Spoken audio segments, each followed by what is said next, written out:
Good afternoon. I'm Bob Rubin, and on behalf of my colleagues at the Hamilton Project, pleased to welcome you to today's discussion of the future of tax policy, a truly difficult but extremely important issue. We're delighted to have with us the former Speaker of the House, the Honorable Paul Ryan, and the former CBO and OMB Director Peter Orszag, who I guess is also honorable in his own way. Yes? Okay. And other highly respected, what? Yeah, all right. And other highly respected experts who provide insight on what is really a very difficult topic, both substantively and politically. Let me just start the discussion with two data points. First, roughly 45 to 50% of the increase in the publicly held debt of the federal government from the year 2000, which happened to be when I left government. No, I left in July of 1999. From the year 2000 until the end of 2022, according to two nonpartisan analysts, was about 40 to 45%, no, more like 45 to 50% actually, due to tax cuts, number one. Two, CBO projected that our debt-to-GDP ratio, which is now 100% or thereabouts, would be 118% 10 years from now, but analysts who are not subject to the conventions of the CBO have projected more like 130 to 135%, and I know people who are very serious about these topics who think that the actual number, the risks are on the upside, not the downside. My view, at least, that this is an unsustainable fiscal trajectory. It's going to create terrible problems with respect to interest rates, or could at least create terrible problems with respect to interest rates, inflation, and the availability of funds for public investment. And in the final analysis, and the ultimate risk, of course, would be financial crisis. Tax cuts passed in the prior administration, as you know, expire at the end of 2025, and we are probably going to have a really vigorous tax debate in this country. Therefore, this is a good time to prepare ourselves for that debate. We have an opportunity to improve tax policy and to address what are now rapidly increasing debt-to-GDP ratio, but the politics and the substance are very difficult. We're fortunate to have an excellent proposal by Kim Clausing and Natasha Sarin to inform today's discussion, and the Hamilton Project today released principles for assessing proposed reforms. Natasha and Hamilton Project Director Wendy Edelberg will discuss the proposal's key takeaways, but first, we are honored, delighted to have and welcome to our stage Paul Ryan, former House Speaker, and Peter Orszag, former head of CBO and OMB. Gentlemen, it's all yours. Oh, I forgot. Yep. Okay. I forgot to mention Catherine Rampell. Catherine will. I apologize. Now she read a nasty column about me. Oh, Peter said she would have done that anyway with ample evidence. But in any event. I only use my powers for good. Don't worry. Catherine, welcome. Thank you. So thank you, everyone, for joining us, and thank you, of course, to former Speaker Paul Ryan and former OMB Director and head of CBO, Peter Orszag, to talk about where we've come from, how we got to this point that so much of the tax code is sunsetting, and where we are likely to go, where we would like to go, and where we are likely to go. I guess are two separate questions, and then how things might be different as negotiations shape up going forward than they've been in the past. Dr. Orszag, I wanted to start out by asking you how we got to this point. Why is so much of the tax code sunsetting? Why has so much of the tax code sunset basically every time we're talking about a tax code overhaul? And how did we get here? Sure. Well, first, let me just say it's a delight to be back. I think we've been here in a bit, and it's fabulous to be back home. With regard to why we're here, I think the original sin here, as you could look up in, I think it was Yale and Orszag 2003, was the 2001-2003 tax cuts. Because before that, those set of tax cuts, there were sunsets in the tax code, but they were pretty small. And then what happened is the 2001-2003 tax cuts were sunset for various budgetary, bird rule, and other reasons. Okay. Peter, there you go. Still not on? Try to get Paul Ryan solved the problem. The light is Easy. green, so let me start again. It happens on occasion. Yeah. Let me point out, Paul Ryan introduced me at my confirmation hearing. Would never happen today, and now I have Paul Ryan fixing my mic. Thank you. There you go. It comes around full circle. So the original sin here was the 2001-2003 tax cuts. Bill Gale and I had written about this. Before that period of time, there were sunsets in the tax code, but they were very small. The 2001-03 tax cuts were sunset for various budgetary 10-year window, bird rule reasons that we could go into, but I don't think are relevant. And thereafter, we've just kind of rolled the sunsets. So effectively, I mean, not quite true, but effectively, we haven't made anything permanent because doing so has its own set of budgetary and other issues. So we played the trick once of the sunsets really exploding, and then we've just rolled them time after time after time.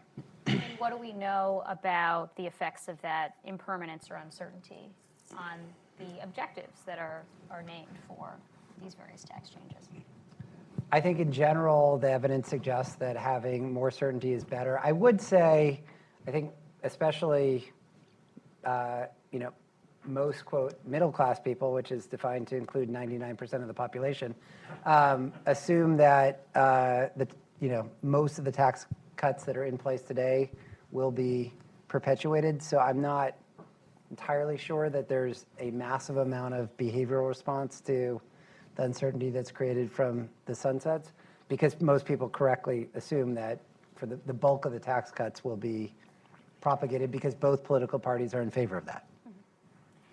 Speaker Ryan, could you talk us through how you decided what parts of the TCJA you decided to make permanent versus temporary? It's a pretty easy question to answer. We made permanent, first of all, we wrote our budget resolution to the current policy baseline that he just described, the current policy. Rolled over with the fiscal cliff that Boehner and Obama did. And then we Kevin Brady and I decided that we would make permanent that which we thought for economic reasons, certainty reasons, and political reasons needed to be made permanent. The corporate rate, the territorial system, and we made temporary that which we thought had a better chance of withstanding extension under any conceivable political arrangement in the future. The individual income tax provisions, expensing, that kind of stuff, 199A. So we made temporary what we thought could get extended. We made permanent what we thought might not get extended, that we wanted to keep permanent. Why? Can you elaborate a little bit more? Like, why did you think that the corporate side Well, measures would not get extended? Actually, the reason, my prevailing thinking there wasn't really politics. It was we wanted to convert from a worldwide system to a territorial system and get our rates down to globally competitive rates. You throw in the average 4.8% state local taxes. We're basically in the middle of the pack, which is where we wanted to be. And we knew that long-term decisions really were at larger corporations. And so we wanted to make sure that companies that were at the time seeking to re-domicile never thought that again. Inversions wouldn't stop. So we really believed for economic reasons, we needed to make that permanent. The reduction in the corporate rate and the conversion over to a territorial system. We also thought, though, in addition to that, that should we have, say, divided government or lose control of all three, the House, the Senate, and the White House, that it would be easy for the corporate rate to snap back up, and that would be very bad for our economy. So we made that permanent. We thought it would be easier to extend the individual tax provisions because when he was in government and we were in government, everybody made those provisions more or less permanent.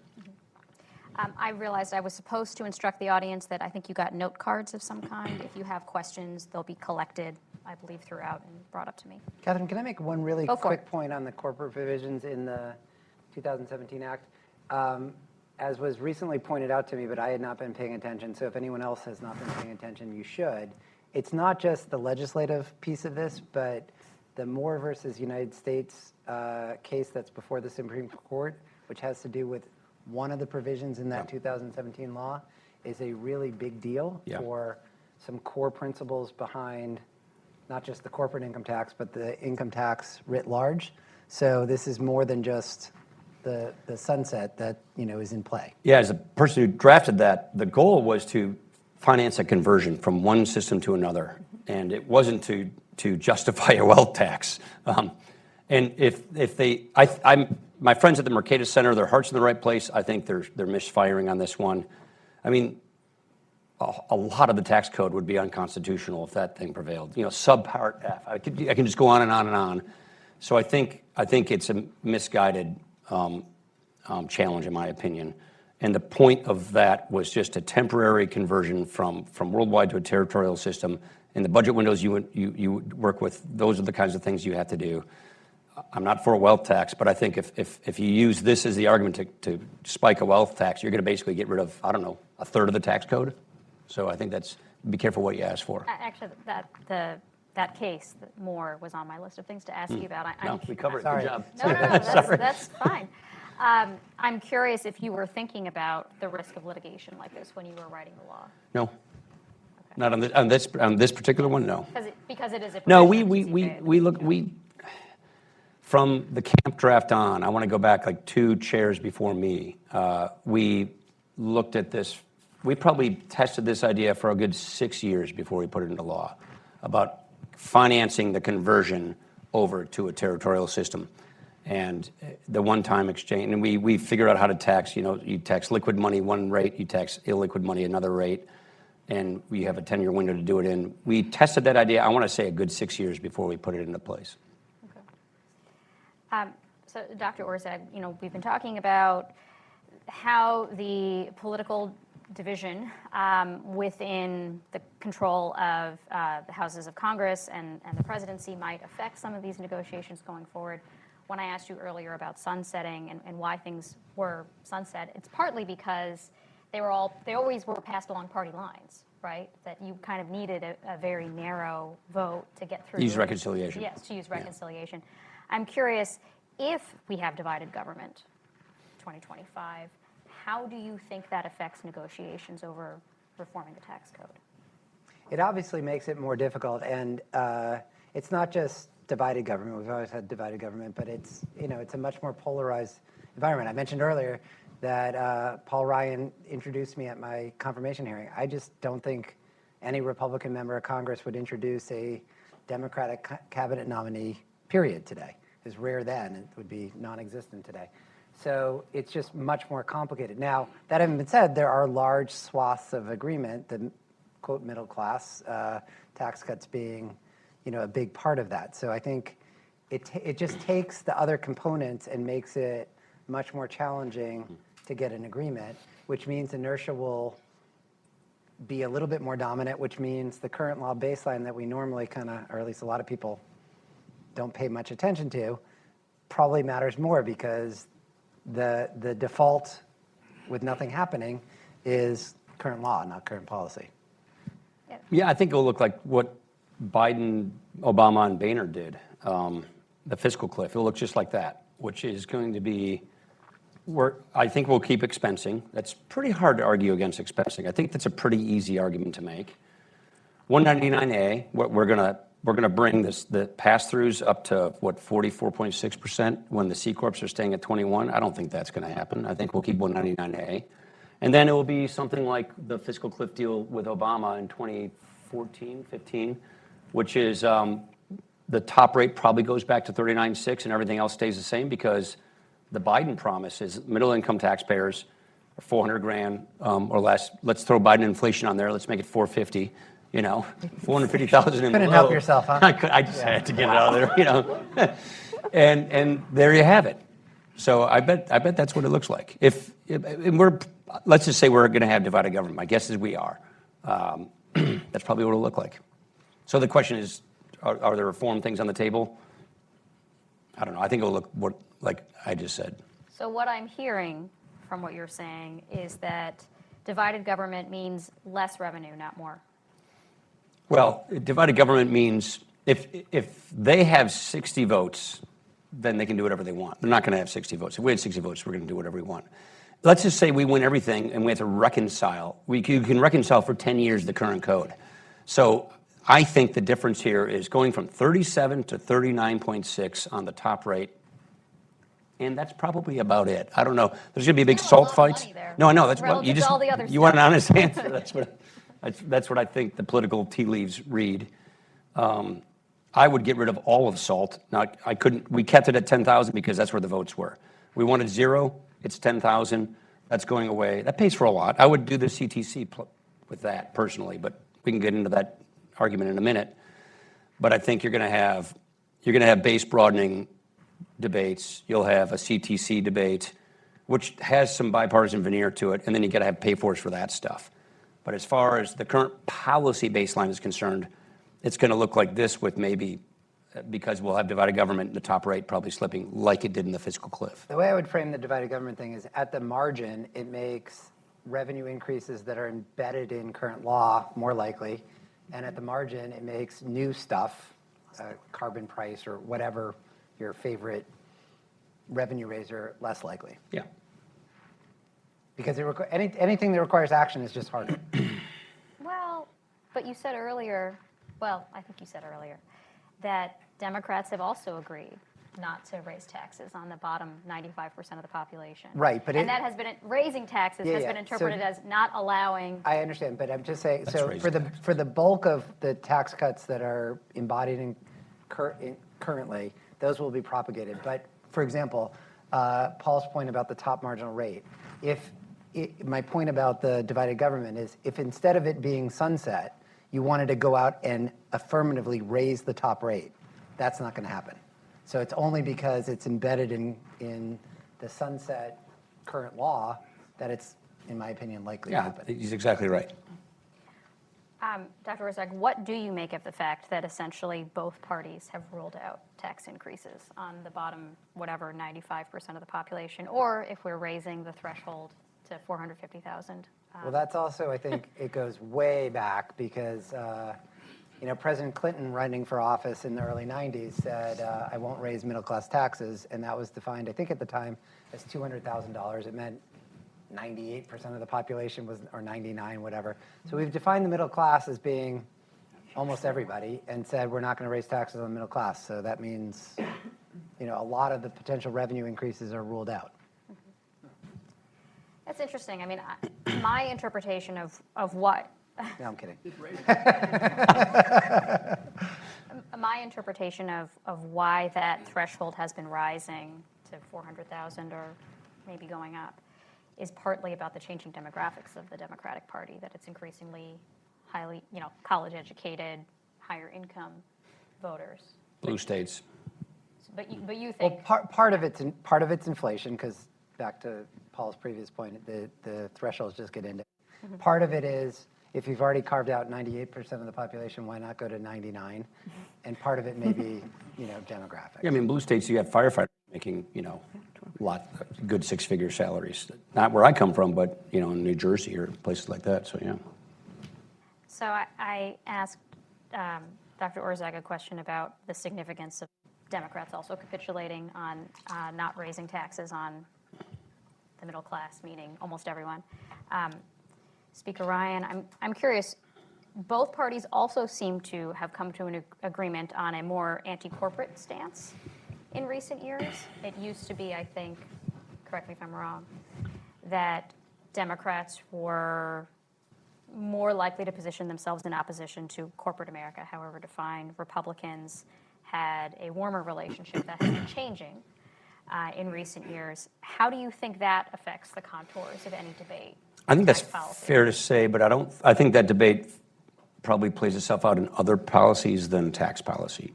I don't think, for instance, the Ways and Means Committee right now is firmly in the same place it was when I ran it, when Kevin Brady ran it, when Dave Camp and Bill Thomas ran it. I think it's except for on trade, and I think it's other issues. I don't think in this particular area you're going to see sort of an anti-corporate populism from our side. That's going to manifest itself in trade policy and ESG, anti-ESG policy and regulatory policies. So you don't think that there's any bipartisan consensus on doing something on the corporate tax side? I don't think so. No. Well, look, I think I'm in the reform camp. I assume we want to go to that part of the conversation. But no, taking this code as it's currently constructed, we just spent years trying to rewrite the code. We finally got it done in 2017. There is not a desire or an appetite to undo all of that. What about like on the book minimum tax that was recently passed? Not a fan of that personally. I would do it. Well, but I'm yeah. asking, I imagine No, you're so not a fan, no, but but your no, successors may my feel successor is very much not a fan of it. This is Jason Smith, and he took a codel to Europe to tell tax authorities in Europe, we're not doing this, so don't think that the U.S. is leading on this, to basically undercut what Janet was doing, or excuse me, Secretary Yellen was doing around the world. So I don't see, that is not, we have populism against big corporations, it's not in this area. Mm-hmm. Do you agree with that forecast? Yes, I mean, in the divided government scenario, I don't see any huge increase in either the book minimum or the top corporate rate or any of that. I think you brought this up before, Speaker Ryan, about the child tax credit. Mm-hmm. I know this is sort of a hobby horse of mine. My guess is that there's interest among the audience about this question. Do you think there is an opportunity going forward for some sort of bipartisan version of an expanded child tax credit? I do. So I work next door, not at Carnegie, at 2 doors down at AEI, and we put out a proposal. Angela Rashidi, Matt Whitinger, and Scott Winship put out a proposal. I forgot exactly what we call it, but it's. I'm looking at Kyle here. He's shoulder shrugging. We proposed to merge the CTC with the EIC and enhance it and have an enhanced family credit. Here's where I think the sweet spot on a compromise lies: work. That's where the sweet spot lies, on some kind of attachment to work. If Democrats are willing to offer Republicans an attachment to work with an expanded CTC, I think you can get a deal done. I would love to just get rid of SALT to pay for it. I think that's a great pay for. Think of the distribution tables. I think that's something this building would like to see. So I think there's a way to do it. I'm sure there are other pay-fors, but I do think there is a compromise there, but it has to have work attachment to it to make it bipartisan. Do you have a view on the likelihood of that happening, or if there's a version of work requirements that would be palatable to Democrats? I think it's challenging, as I'm sure Paul knows. But can I just make two quick points on this? One, I mean, this is repeating things that everyone in this room knows, but it's worth repeating anyway.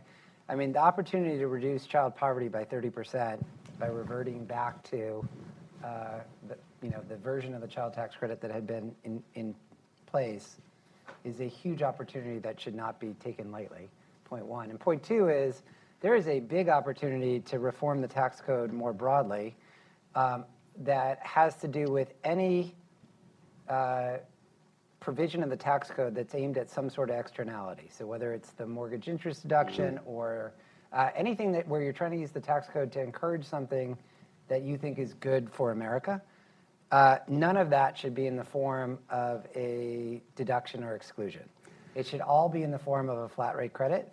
And there is something that I think is more efficient, could raise revenue, and more fair, a rarity among tax provisions or tax reform.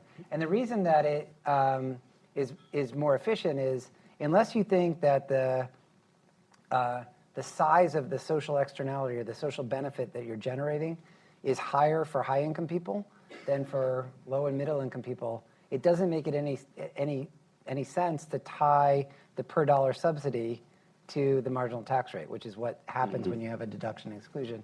And for those of you who want to read more, there's a Stanford Law Review article that I co-authored from 2006 that lays that all out. But that's an idea that I think is worth re-injecting into the debate.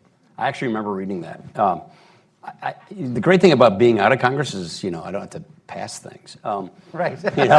Welcome to Brookings. I could just, yeah, exactly. I could be a think tank guy now.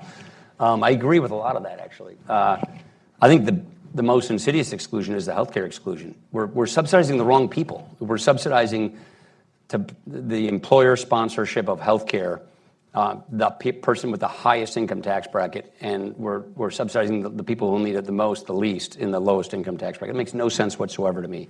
So I've always believed in getting rid of that exclusion and converting it to a flat credit. I think, long story short, I think tax reform is the way out of this. I can tell, the canyon we're going into here in this conversation.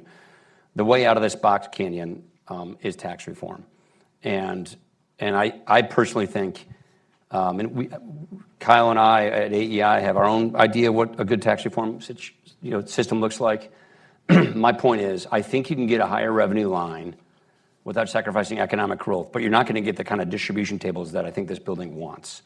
And if you can drop, if you drop that as a priority and focus on growth and revenue, I think you can get a decent tax reform system that you could probably get some conservative buy-in if and when it is brought together with entitlement reforms. If there's ever going to be a grand bargain, it's when we're running into this debt crisis. It's the GDP figures Bob was mentioning.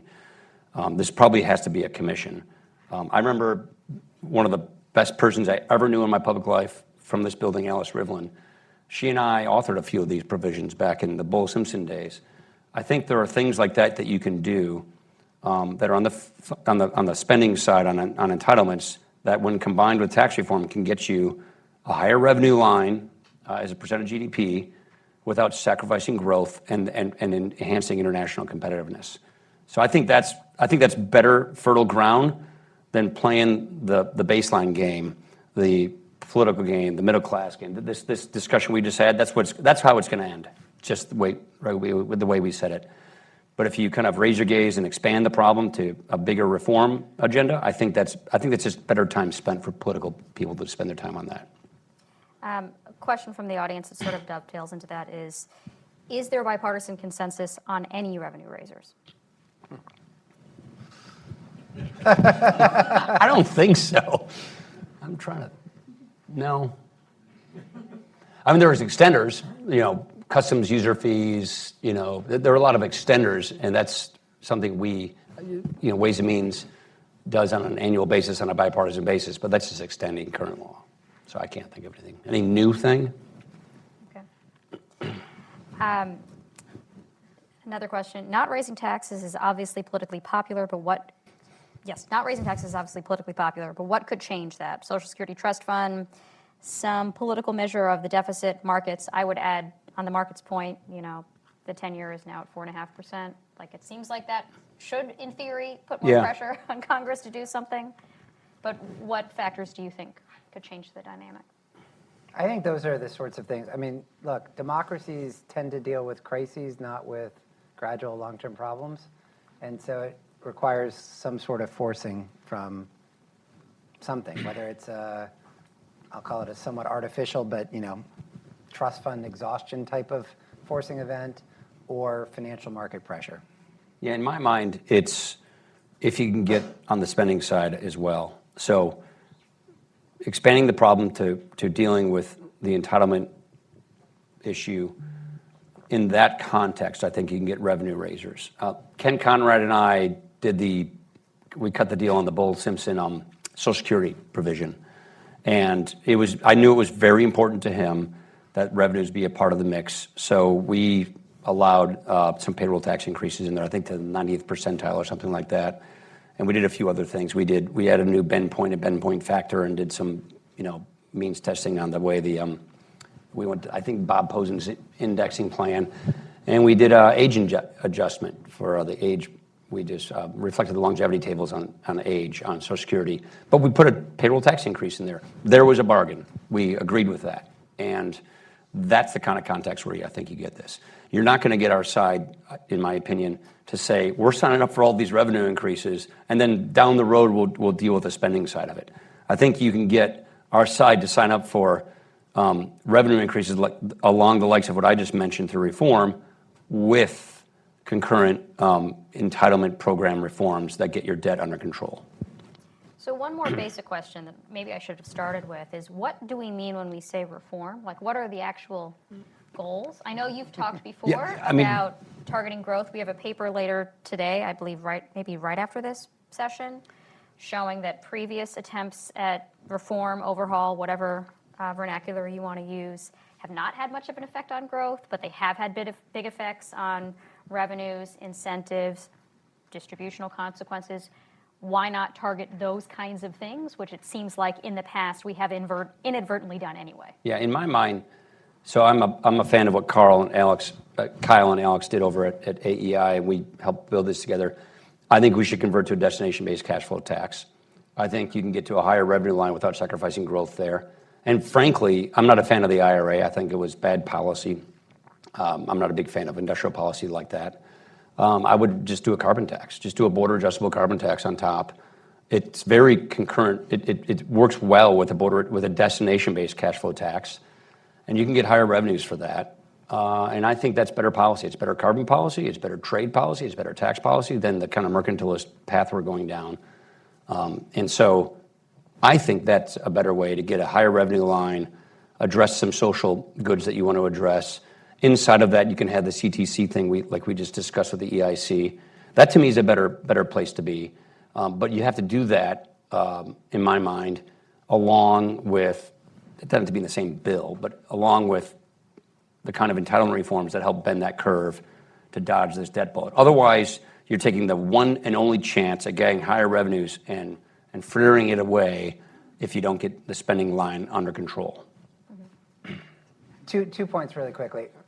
First, for those of you who have not seen the $3.9 trillion curve bending on Medicare, it's worth taking a look at the different trend after 2010 and before, because it's really astonishing. There's a lot more that we can do. Second, it's easy to say carbon pricing. I wholeheartedly agree with it. I would just add that in addition to being a source of revenue, if you were evaluating the tail risk associated with the fiscal dynamic and the tail risk associated with climate, they're not even close in my mind, because the climate risk involves nonlinearities and physical systems that you just can't undo. The fiscal risk, at least, it might be hard, but you can intervene massively at the moment. So we're not going to do it, but it is clearly the right thing to do. Yeah, so my follow-up question on that is, on the last part, we're not going to do it. I see a lot of people nodding along with the idea of a carbon tax. It's an idea that lots of policy wonks, economists, others love. I'm a fan. I've written about it many times. The Treasury Secretary has herself signed a petition essentially in favor of a carbon tax, so has at least one member of the CEA. Is there any universe in which you could imagine this happening? Like, with this staffing of this administration not proposing it, it seems to me like it's... This is the great thing about being a think tank guy. I don't have to say this can get done. I can just say what I think. I mean, it's a question actually for people who have served with both parties. I think you skate to where the puck could be, and you got to get the puck there. I'm from Wisconsin. We speak in hockey analogies. You're not going to get it. So the answer is no, not under the current conceivable political framework we have right in front of us. But perhaps in the not too distant future, this is possible. I think it actually is. I never liked commissions, even though I served on a few of these things. I always thought it was Congress punting to somebody else, not doing its job. But I think the state of our political system these days is probably the inevitable place to go, commissions. And I think if you have statutory commissions, which are fast-track commissions that cannot be filibustered, they have to be voted on, I think you can get to something like this under that kind of a structure. And I think that is, in the medium term, a viable proposition if you set yourself up for political success and start laying the seeds and the predicate for doing so. Catherine, I think that's viable. What I would say, look, and whether it's a carbon tax or cap and trade with some auction permits, or attaching a price to carbon is one of the key things we need to do. I don't want to. I have a slightly different view of many of the IRA provisions than Paul probably does on this front, but I don't think we get there unless and until the threats from climate change become even more salient. In other words, the political calculus shifts because people are starting to see, that was really hot, or there are way more extreme storms. But as it grows, that will shift the political calculus, and before that, I think this is think tank talk. Yeah, I was making a carbon point, me conceding the point, which is I think it's good to decarbonize. I agree with that. I was making a more political point, which is if the left, if Democrats want Republicans to participate in this exercise, and we are in a pretty 50-50 country, then our price of participation is a better tax system, is a carbon policy that is market-based and market-driven, not running subsidies through Washington. And I would strongly argue, and I would think you'd agree, that sending signals on carbon through the tax code is going to deliver better results than sending tax credits to this town. And if you want to get something done in this area, it's got to be bipartisan. And if you want it to be bipartisan, then it's got to be something that's done in a pro-growth way. And this is my opinion on what would be a pro-growth way of doing it. do you think that there's any hope of support within your party? Yeah, there are. I mean, It's I coming. just remember everybody screaming bloody I mean, murder about right now, tax people running for breaks, president aren't going gas to do this. prices. If you're running for Yeah. president right now, you're not going to do this. But I think there is gelling support in Congress, in Congress for what I just described. Well, I was going to say, I remember people in your party screaming bloody murder about gas prices getting so high last year. So it's very hard for me to imagine. Try being in a parade in Wisconsin on 4th of July. That's all people will talk about. So, yes, I think, to Peter's point, when people begin to think about climate issues, when they begin to think about the carbon issue, and you combine this with pro-growth tax reform so that the net result is better fiscal policy and you're not sacrificing economic growth, I think you can get there. That's my opinion. Now, most people who are Hill watchers think that's pie in the sky. I don't think you get big things done unless you start thinking like that and start moving toward it. And I would tell you, there are members of Congress. We have entertainers in Congress and we have legislators in Congress. The legislators in Congress think like the way I'm just describing. The entertainers are who you just described, who aren't going to do that. Another question from the audience. Is the problem the 10-year window or not when thinking about goals of reform?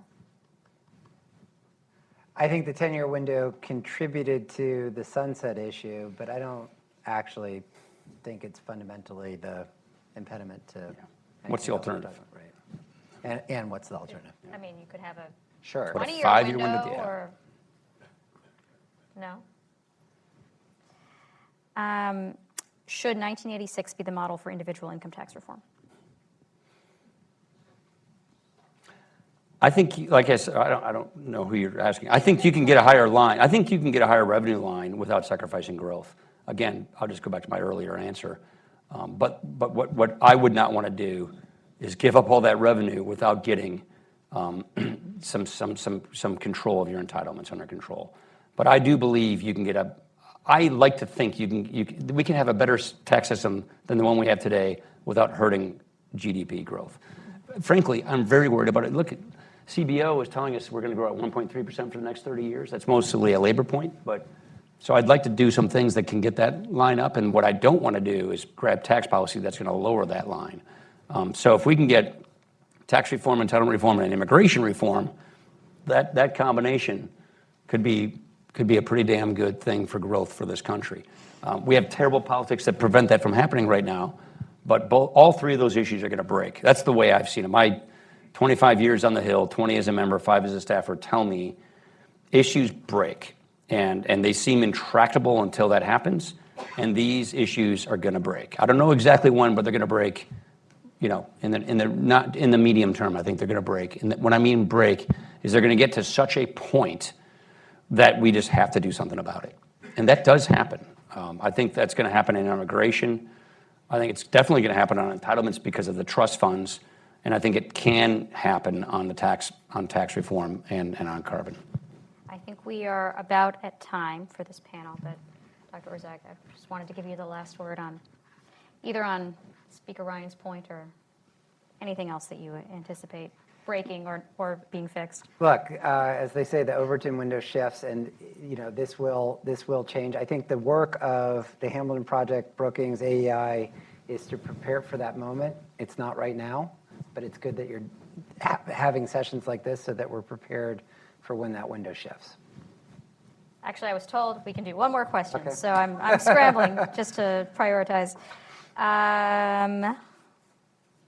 Let's see. Here's one we haven't touched on.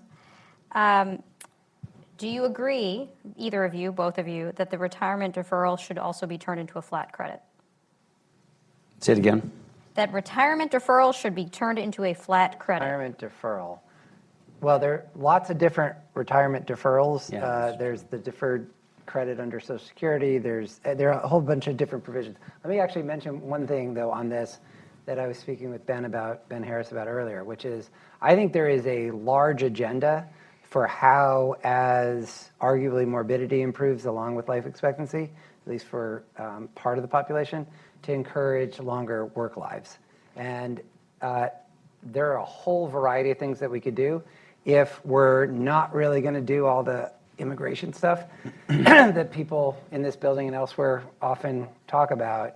I think there's another pathway for encouraging longer work lives among people who are not in physically demanding jobs that we could facilitate, and there are lots of impediments that push in the other direction. So I didn't answer the specific question because I didn't fully understand it, but there's a broader agenda here that has to do with removing impediments to early retirement. Do you have thoughts on that? What he said. Okay, fair enough. I will add that as we talk about reform, reform is, again, in the eye of the beholder. Reform is a generic term that means things will be better, but what one party believes, or even one faction of one party believes, makes the tax code better, or the immigration system better, or any of the other things we've talked about. No, every Republican agrees with everything I just said. Yeah. What do you mean? I speak on behalf of all of them. If only. All right, well, thank you so much for your great questions, and thank you so much to our Thank you. panelists. Thank you. Appreciate it.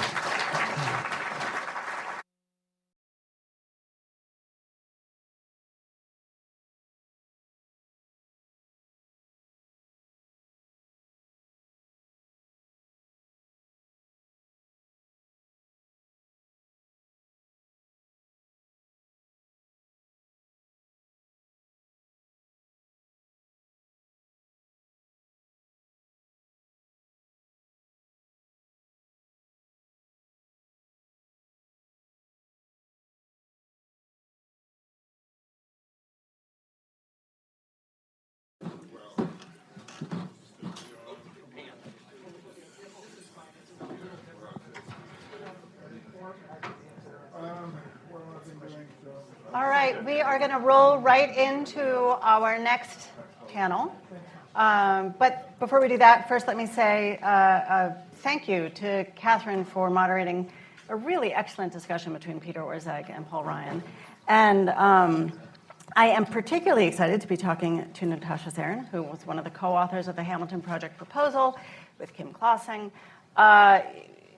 trying to start the conversation, to jumpstart the conversation on tax reform in a useful place. So let me start with the most basic question. Why did you and Kim write this? Well, first of all, thanks to all of you for being here, and thanks to Wendy and the Hamilton team for working with us on this proposal over the course of the last several months.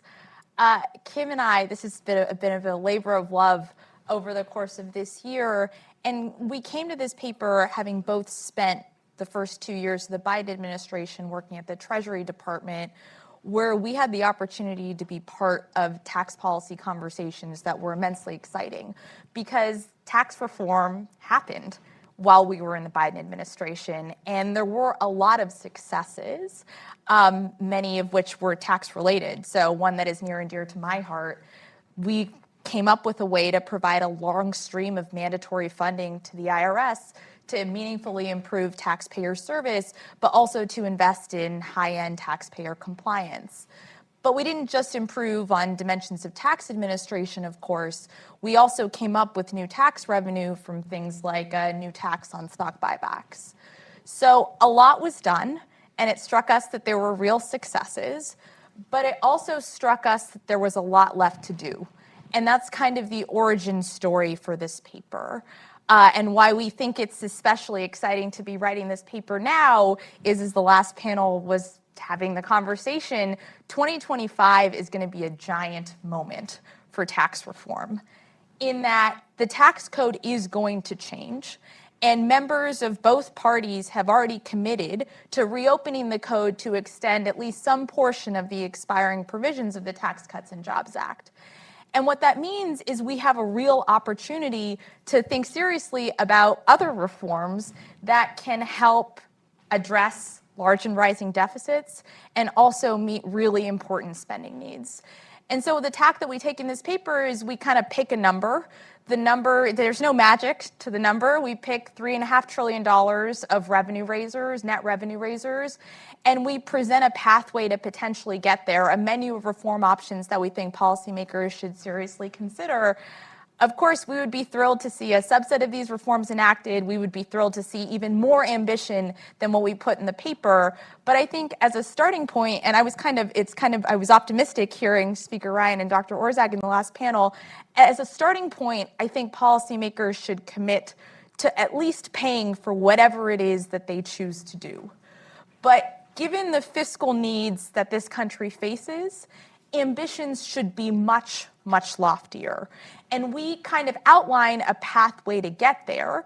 That is important not just because deficits are rising and we're on a fiscally unsustainable path. Of course, all of that is true. It's also important because, as the last panel touched on, there are real spending needs that this country faces that we should be able to devote revenues to. So the fact that we let 5 million children, the child tax credit came up in the last panel, 5 million children fall back into poverty last year because we rolled back a expanded and fully refundable child tax credit, that's a policy choice. And it's an illogical policy choice given how much low-hanging fruit there is with respect to potential revenue raising to pay for those types of investments. And that's really the argument that we're trying to make in the paper. I am delighted that you came out of the last session more optimistic. I'm a perennial optimist. What can I say? Maybe I started at a different place and became more pessimistic. I'll also say, with regards to the child tax credit, not only can you find Natasha and Kim's proposal on the Hamilton Project's website, you can also find a proposal that I co-authored with Melissa Kearney on ways to extend the child tax credit and make it partially refundable. And that wouldn't cost a lot of money and would get many of those millions of children back out of poverty. All right, so I want to ask you what's in your proposal, but I want you to start with, because you mentioned the $3.5 trillion number, and what's going to be confusing for all of us over the next couple of years when we talk about whether or not a proposal that's being discussed is like a revenue raiser, revenue lower, or it's nothing, and what your point of comparison is. So I want you to tell me what your point of comparison is, and then tell me how your proposal raises the $3.5 trillion. Yeah. Okay, so where we start is we start at current law as our baseline. And we say that if you decide to extend some portion of what's expiring with respect to the Tax Cuts and Jobs Act, and you do other things, and I'll talk through the other things, you have the potential to raise about $3.5 trillion on net over the course of the next decade, which, as Jason was pointing out earlier, at least when we wrote this paper, that number was significant enough to cut primary deficits in half over the course of the next decade. The proposal, though, and like a lot of the proposal is motivated around these questions of like fiscal need and trying to raise revenue. The proposal is about much more than just raising revenue, and we view what we advocate for in the piece as not just about the number of dollars it can raise to address the deficit or meet spending needs. A lot of what we propose is about sort of improving the efficiency of the tax system, again, much of what came up in the last panel, and also addressing inequities and some of the distributional aspects that we think are important. And I'll just give you a couple of examples. The paper is replete with many, many different tax policy proposals, but I'll give you a couple of examples. And an excellent summary. Yes, exactly. And a high-level table. Don't be afraid. Excellent summary that Wendy and her team helped put together. I'll give you a couple of examples, though, to illustrate why I think these proposals are great. Let's start with capital income. So today, with respect to capital taxation, over the course of the last several decades, we've been in a situation where the capital share of tax revenue has fallen and the labor share has risen. We're also in a situation where the top 1% of the wealth distribution holds 40% of their marketable wealth in untaxed capital gains. So it strikes us that we need some approach to capital. What the proposal advocates is it advocates sort of low-hanging fruit things. So with respect to raising capital gains tax rates and also carrying over basis, And why carrying over basis is really important is not just there's revenue at stake here. Right now, because capital is such that you can have untaxed capital gains that go to your heir and the basis just doesn't, the basis automatically adjusts such that those gains are never taxed, that prevents capital from being deployed to its highest and best use in ways that are ultimately inefficient, because there's an incentive just to give your capital to your heir, capital asset to your heir, as opposed to trying to sell it to someone who can make better use of it in the future. So that inefficiency is one we can address, and it's one that we address with respect to our proposal. There are dials here, right? So dials with respect to things like constructive realization at death or the mark-to-market of capital gains, which Danny Yegan, who's here, and others have advocated for. All of these things are things policymakers should give serious consideration to in the future, but there's real potential here to increase the efficiency of the tax system. There's also real potential, and I know Kim is going to talk more about this, and I'm sure she was thrilled to hear so much discussion of carbon taxes in the last panel, but there's real potential over the course of the next several years to think seriously about tax reform as a tool by which we preserve American leadership in the world. And we offer two examples of this as sort of a motivating principle for us in our paper. One, of course, is with respect to climate, where the U.S. simply can't go it alone relative to where our allies are, and where there has to be some form of global coordination with respect to policies going forward. Another is with respect to international taxation. And again, Kim and I were thrilled to be at the Treasury Department when the Secretary very successfully negotiated an agreement with respect to 95% of the world's GDP to set a minimum tax rate on multinational income, where no matter where it is booked. Unfortunately, Congress chose not to enact that legislation that would actually implement against that agreement. And what that means is it doesn't mean that the rest of the world has stopped. It means that the rest of the world is going on without us, in that the UK, the EU, Canada, South Korea, Japan are all implementing against the international tax deal such that multinationals will face minimum tax rates. It's just that that income, that revenue won't come to the United States. And that strikes us as a mistake, and one policymakers can use the 2025 moment to actually seek to correct. Wait, so I want you to drive that point home a little bit more. When that revenue doesn't go to the U.S., can you just take it the one step further? Where does the revenue go? So the way that the international tax deal was negotiated is we have a problem with respect to multinationals. That's why multinationals today face tax rates that are at the same level as middle-income Americans in this country, right? The problem is that unlike domestic corporations or unlike the people in this audience, what multinationals can do is they can take their income and just decide to book it in the place that offers them the best tax rate. And so what the international tax deal was about coming together and setting a floor with respect to the world on how we are going to be able to tax multinationals going forward and at what rate. And that floor was set at 15%. That was what was negotiated across 95% of the world's economy. In order for that tax rate to have bite, what it requires is that we be in a state where all of those countries that decide to implement against this agreement have confidence that they can levy that minimum tax rate, even if other countries don't decide to implement against that agreement. So the way the agreement is structured, if the United States doesn't actually pass tax reform that sets a 15% minimum rate on multinational income for U.S. multinationals, if those multinationals do business in France, and France has actually legislated that tax agreement, what that means is that France can essentially levy a penalty on multinationals that operate in France and operate in the U.S. because they're kind of using the U.S. as a way to avoid paying that minimum tax rate. And so what that means is rather than getting that income here in the United States, that revenue that's very needed for our deficits and also for our spending needs, it's going to go to other jurisdictions in a way that actually hurts us, not just from a tax competitiveness perspective, but also from a revenue perspective. So I want to come back to the point that you mentioned about that your proposal has dials. I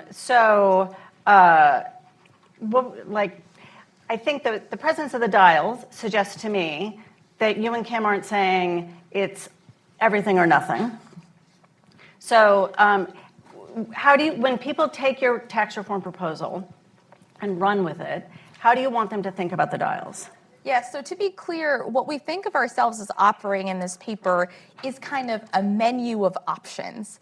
And we would be thrilled to see some portion of this menu. We would be thrilled to see other tax reform items that we don't consider in this set of proposals to be actually what is legislated out into the world. The way that we think about the dials, some of the dials are like kind of obvious in that depending on whatever revenue targets legislators ultimately adopt, they can turn up and turn down, particularly some of these rates, right? So we suggest a 5 percentage point increase in the long-term capital gains rate that can scale up or down. We suggest a 3 basis point financial transactions tax, a Hamilton policy proposal from 2020 by Antonio Weiss and Laura Kawano had a rate that was more than 3 times that, which would raise substantially more revenue. But I think other of the dials are also sort of worth mentioning and worth highlighting in that one of the things that came up in the last panel was that a very significant chunk of the TCJA extension, so the aggregate cost, depending on the budget window you use, which is very important for these numbers, but like the aggregate cost of extending all of TCJA's expiring provisions is somewhere around $3 trillion or over $3 trillion, depending on what years you use. About 1.8 trillion of that 3 is just the cost of extending the individual top rate, not just individual top rate, sorry, individual rate cuts. We suggest that there are better uses of those funds than those extensions. However, policymakers may decide that they want to keep all but the top rate or all but the top 2 rate brackets at their lower levels. That was basically what was described in the previous session. And that is like and I was kind of excited to hear it in that I think that those are spaces where there is actually real room for compromise and negotiation. And this is definitely not like a our way or the highway type of set of proposals that we're advocating.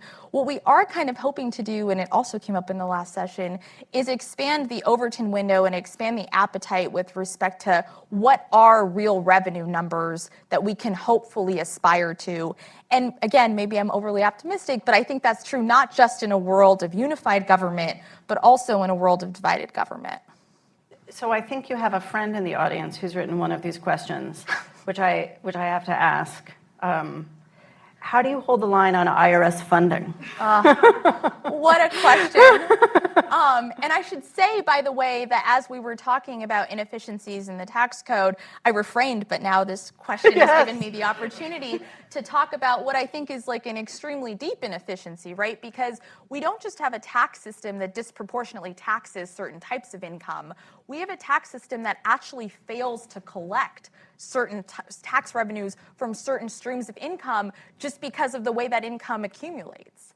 And so for like wage income, compliance rates, wage income, taxes on that is automatically withheld. Compliance rates are 99%.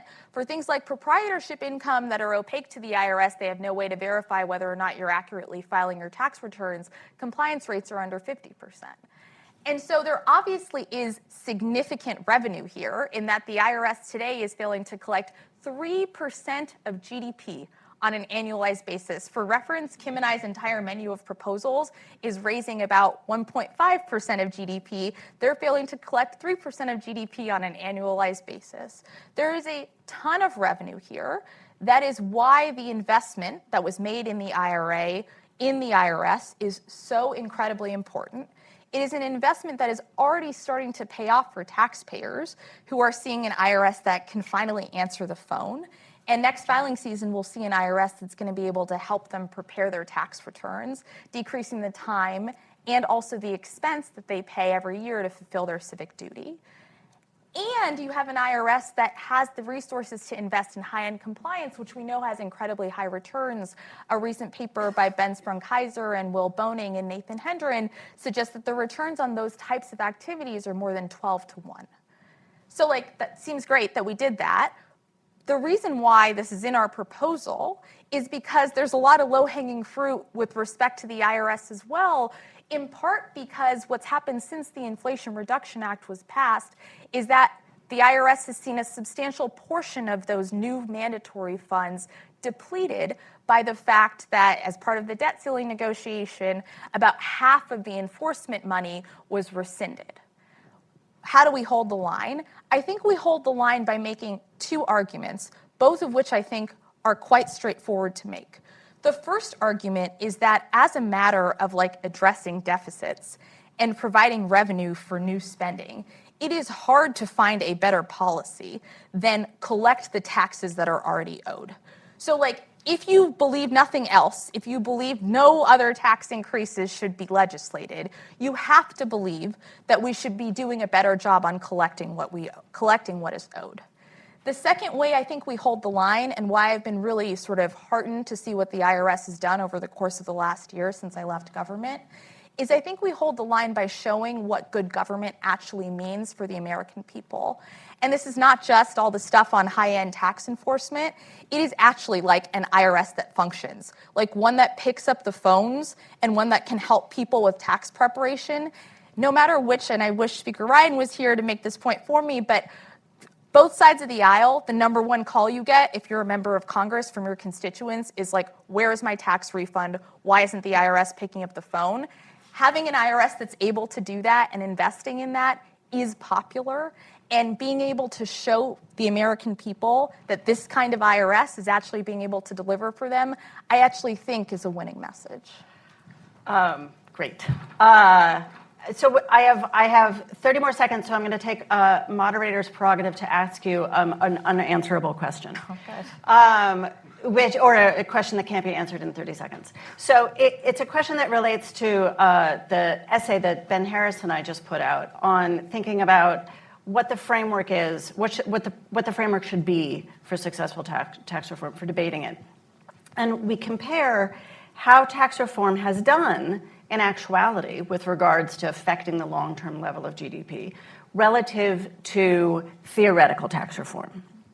And we have a long literature in economics showing us that theoretical tax reform can have very large effects on the economy, but in fact, the actual tax reform that we've put in place, at least since 1986, has had pretty trivial effects on the long-term economy. And so we talk about other things that we should be thinking about, like changing our relationship with our major international trading partners through tax reform and stuff like that. Okay, so why not then propose, instead of your menu of options, why not propose switching our system over to a consumption tax? Why not propose one of these theoretical tax reforms that we have all of this background that tells us would have a huge effect?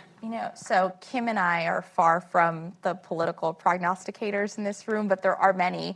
So I hope you'll tell me whether or not you think that this is right or wrong, both in this session and after. What we tried to do was limit ourselves to what we thought were within the Overton window plus some. So in our minds, it's like Democrats have 55 seats in the Senate kind of reforms. That's not to say, and I was actually struck by the last panel where it's like they were kind of advocating for deep structural reforms that are not just on the margins of changing the capital gains tax rate. That's not to say that a bunch of that won't be meaningful or impactful, or in fact that we wouldn't be in favor of many of those types of reforms.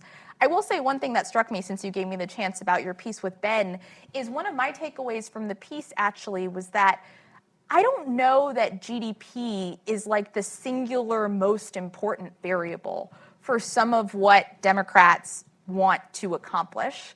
And the example that I like to give when I make this statement is I think that the child tax credit is hugely impactful. The fact that it makes such a difference, and we saw with respect to child poverty, has long-term effects whether or not we decide to quantify them in the official scorekeeping process or not. And distributionally is so meaningful because it is targeted at exactly those families who you most want to help. And so my takeaway from your paper is not just let's think about different types of tax reforms. My takeaway from your paper in some sense is that the variable set that we all analyze these reforms with is not necessarily the most holistic or correct variable set to be handing to policymakers. And that's something I think that we need to all sort of work on and work through together and think through deeply. All right, well, thank you very much, Natasha. Please join me in thanking Natasha, and we'll move into our next panel.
Okay, let's just jump right in.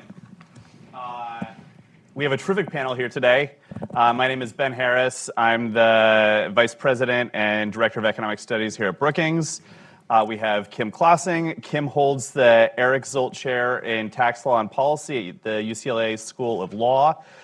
During the Biden administration, Kim was the Deputy Assistant Secretary for Tax Analysis.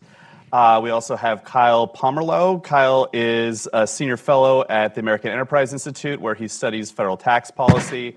Before joining AEI, Kyle was chief economist and vice president of economic analysis at the Tax Foundation.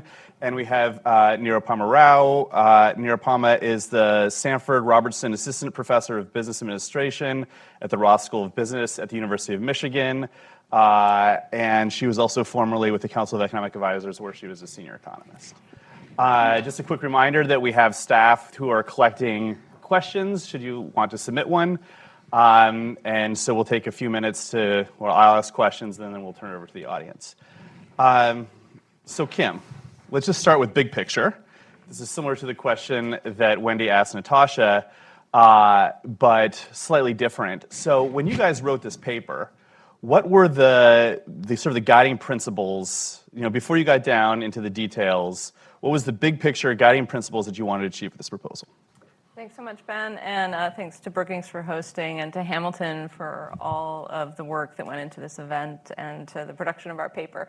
So the paper really is based around 4 key principles, some of which have already been touched on at some length, so I'll be quick with some of them, but I want to give kind of examples of each. So the first is revenue adequacy. If any of you aren't convinced yet that deficits are a big problem, you should take a look at the CBO publications, both short-term and long-term, of deficit and debt forecasts.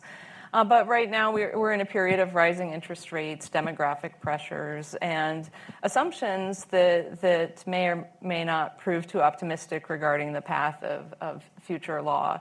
So we feel strongly that it's time to make a dent in the deficit, and since we're tax people, we're focusing on the tax side. That doesn't mean there aren't things to be done on the spending side, too. So the example from our proposal, I think, is in the Tax Cuts and Jobs Act extension area. We focus on a revenue-neutral version of extending that, whereas I think both parties in Congress are probably more interested in a revenue-losing version. With respect to income inequality, we're very focused on progressive reforms, but not only focused on raising taxes for those in the top 1 or 2%. I think examples from our proposal are expanding the child tax credit, which Natasha spoke very persuasively about the importance of, expanding the earned income tax credit for childless workers, expanding premium tax credits. Those all help support those at the bottom of the distribution, and asking more from those at the top. And the underlying principle behind doing both of those things, I mean, both Natasha and I are economists, and there are efficient ways and there are inefficient ways to address income inequality. And I think the tax code is the most direct, most efficient way to get at this. I think if we try to do this through rearguard attempts to hold back technological change or international trade, we're actually going to kind of shoot ourselves in the foot, and the tax code is a much better way to do that. A third principle is efficiency, and I can give 4 very quick examples there coming from the paper. The first is tax compliance, which Natasha already spoke persuasively about, but collecting the tax that is due Makes good sense before you start raising rates. Second is there's a lot of tilts in the playing field in our current code that favor one type of income relative to another, including capital income is tax preferred relative to labor income, and foreign multinational income is tax preferred relative to domestic. I often refer to the current law GILTI as a kind of America last tax policy because any foreign country is a better place to earn the income than earning it in the United States. So correcting some of those tilts can make for a more efficient code. Third, I think it's important to recognize that the corporate tax that we have today isn't mostly a tax on the normal return to capital. It's falling on the supernormal excess return to capital to a large extent. Estimates range from 70% to 95% of this tax base. So that means that corporate tax raisers like the ones we contemplate in our package are actually not just tools of progressivity and revenue, but tools of a more efficient tax system. And finally, of course, I'm a huge fan of Pigouvian taxation, which fancy word for taxing things we don't like. And carbon dioxide is something that we have too much of, and I was very heartened indeed to hear that some bipartisan support for moving in that direction. I do think Overton windows can shift quickly, particularly when the sky is orange. There are other salient factors even here on the East Coast that cause people to notice this problem.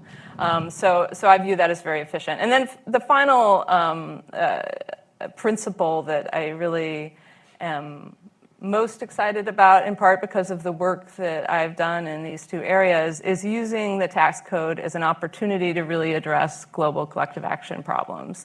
It's very difficult for one nation alone to solve the problem of climate change. It's very difficult. It's impossible. It's very difficult for even big countries like the United States to tax their own multinational companies because of these profit shifting and offshoring incentives. We can make huge progress in both of those areas by better aligning U.S. tax policy with best practices of what other countries are doing.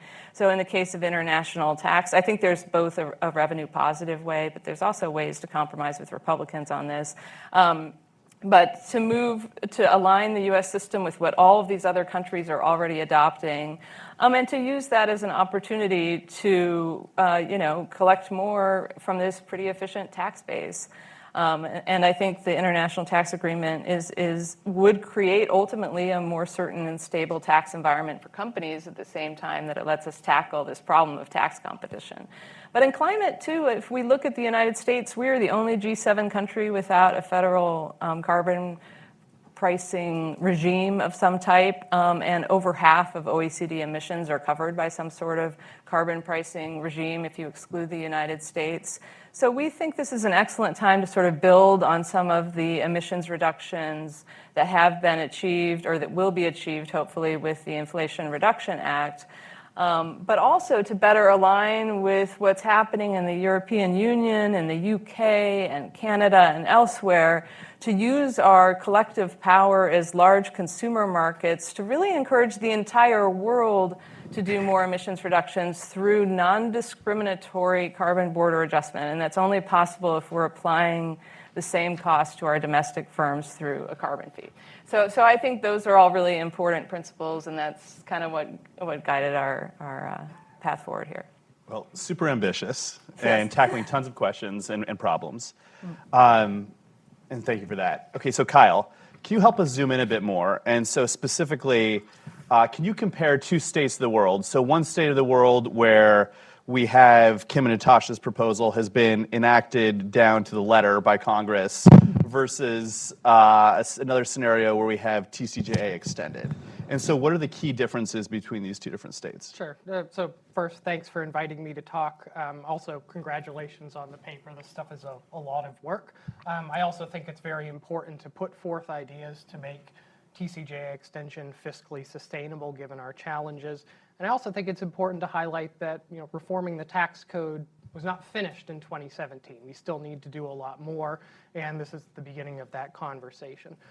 So I think that there are a bunch of obvious differences between just extending the Tax Cuts and Jobs Act wholesale and this proposal. I mean, the most obvious one is revenue, and I think that is mostly dealt with on the individual side provisions. Their proposal takes some of the base broadeners, this itemized deduction provisions specifically, uses that to pay for slimming down the alternative minimum tax, and that I think that on net they believe that they could get something that's revenue neutral, whereas full extension of the individual provisions would not be revenue neutral. That would lose a boatload of revenue each and every year.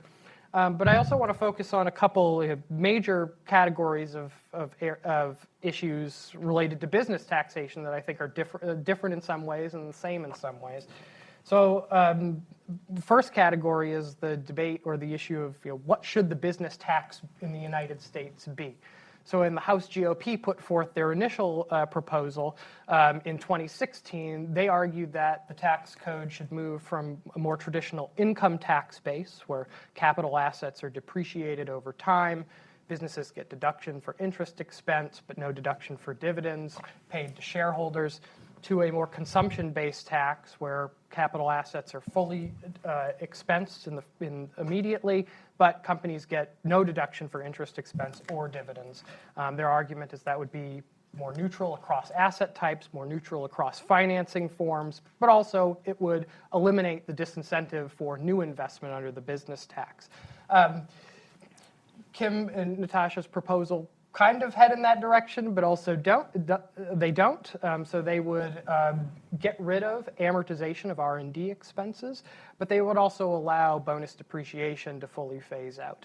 A bit of an inconsistency, but you could defend that inconsistency by arguing that R&D has important spillover effects and it should have a lower effective tax rate.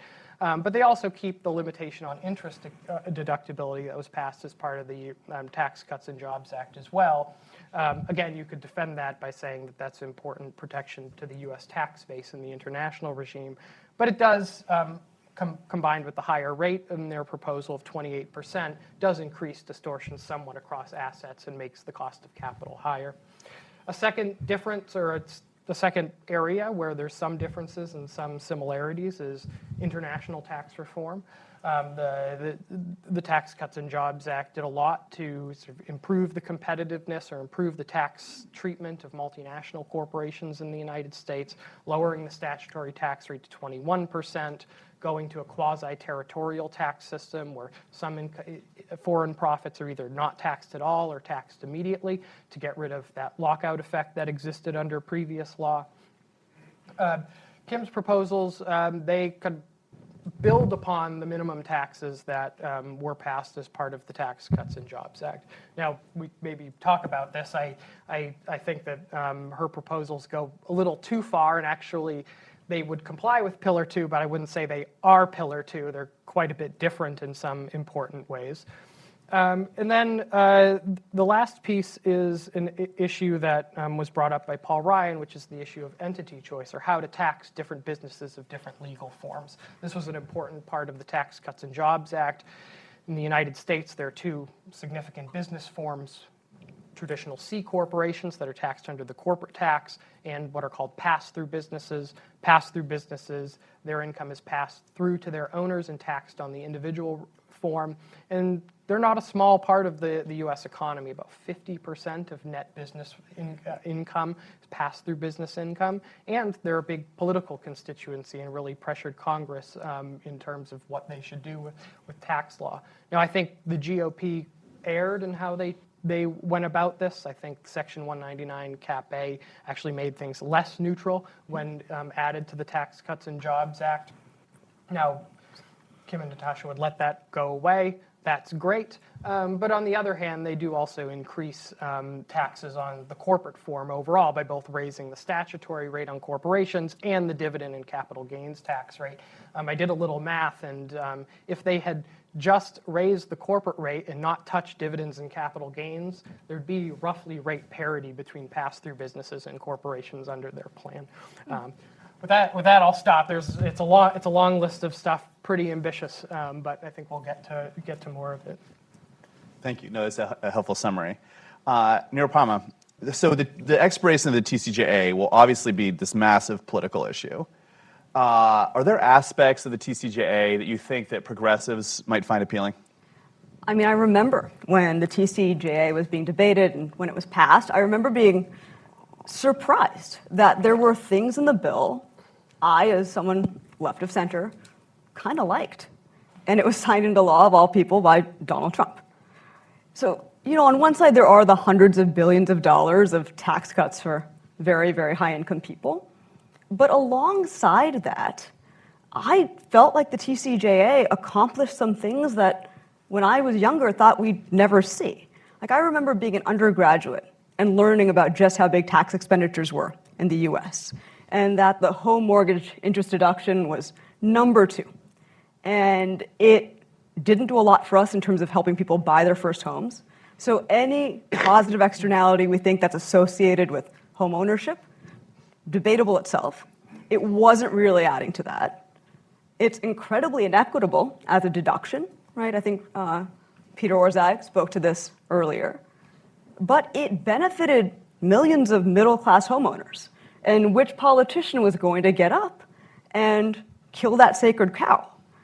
Donald Trump, apparently, was going to do it. Or House Republicans and Congress people did it. And I remember thinking that was a big accomplishment, that we could maybe start again. Think about a first-time home buyer's tax credit instead. That limitation does a lot, I think, to sort of bring progressives back to a place where there's revenues that they can dedicate to causes and tax credits that they might actually like more. Other areas, I think limiting the deductibility of corporate interest was an important move in the right direction. I think eventually we'd like the financing of investment to be more neutral between equity and debt. And I think that limitation did something important. I personally would like to see it go further. I'd love to see a world where we allow all investment to be expensed and there is no deductibility of corporate interest. So I think that was another good piece. And I think something from Kim and Natasha's proposal that sort of echoes one of the few strengths, I will say, of the TCJA is that in some of its provisions, you got simplification. Like, I think Natasha and Kim did a really nice job of holding up how the SALT limitation, the limitation on how much of your state and local taxes you can deduct, pairs with the increase in the AMT exemption to kind of just make the code easier. And I think there are pieces of that form as well, that, in a world in which you don't get to deduct your state and local taxes, maybe not at all, if Speaker Ryan gets his way, the AMT, raising that exemption or maybe eliminating the AMT might make people's taxes a little bit easier to calculate. So I think there were quite a few things I would say that as a progressive, I was heartened to see in the TCJA. So let's talk about what we think the debate will look like in 2 years. And not necessarily what it will look like politically, but potentially for people in this room or in the tax community. What do you guys think? This is to all three of you. What do you think will be the key issues? I mean, this is enormously complicated. I asked Kim at the first question to summarize the key principles, and you did a perfect job, but it took you like 7 minutes to summarize the 18 key principles. So there's a lot here. What are we mostly be arguing about, we, the tax community, going to be arguing about in 2025? And this is to all three of you. I think one thing we'll be arguing about is whether to care about the responsible things. It seems like there's a strong inclination to extend a lot of these tax cuts. There's a strong inclination to avoid almost any painful spending cut. There's a lot of things that Democrats want to spend money on. There's even more tax cuts that Republicans would like to do. So I think, one of the questions is, will we get to one of these kind of breaking moments that Speaker Ryan talked about, where it'll feel like maybe Moody's and Fitch downgrades will be part of this. Maybe it will be other things, but it will feel more important to take on the deficit. And then at that point, we're sort of talking about, who pays, right? I do think corporate raisers, and I was really struck by something that Congressman Ryan said, that the corporate raisers are an area where, there's room for more revenue, and there's a reason they made them permanent, because they were afraid they would go back up again. But I think that would be an area of compromise that would be politically supported by at least the voters across the spectrum. I also think there is room for compromise, and it kind of depends on the political outcome, but there's room for compromise around how to redesign corporate, but also how to redesign some of our climate policy in a way that gets to the same objectives in a more cost-effective way. I would point out that some of our things like child poverty, I think that has a very broad bipartisan appeal to address child poverty through the child tax credit. The refundability part of that does a lot of the work and is really not very expensive. So there's some things that would just be unconscionable for us not to agree on. And like if we're going to have a new tax pledge that's not like this or that, I would be like, let's at least do that, everyone, because that seems like such an obvious low-hanging fruit. I mean, overall, I think the debates are going to be very similar to tax debates as they were over the last couple of years. I mean, one, Kim already covered revenue. I think there's going to be a debate on whether this should be revenue neutral or revenue losing. I think realistically, our starting point is that it is probably going to be a revenue losing. I think that progressivity is going to be central to the debate. Even Republicans, when putting together the 2017 tax law, they needed to consider how different income groups were going to be affected. And you think of the structure of the tax, or the debate over the Tax Cuts and Jobs Act as this trade-off across three different dimensions here, where the GOP, they care about economic growth, they care about the distribution of the tax burden, and then you presumably care about revenue. You can really only pick two of those things, and the GOP picked potentially growth and making sure everyone got a tax cut. So there is, I think that will continue to be central to the debate. What that looks like ultimately will depend on who is in Congress, who is in the White House, and then there will be policy areas where lawmakers will debate, and I've covered a bunch of them already. Kim covered child tax credit, I think, will be central to this. Statutory tax rates will be central to the debate. So it'll be complex, to say the least. Nirupama, your thoughts? Sure.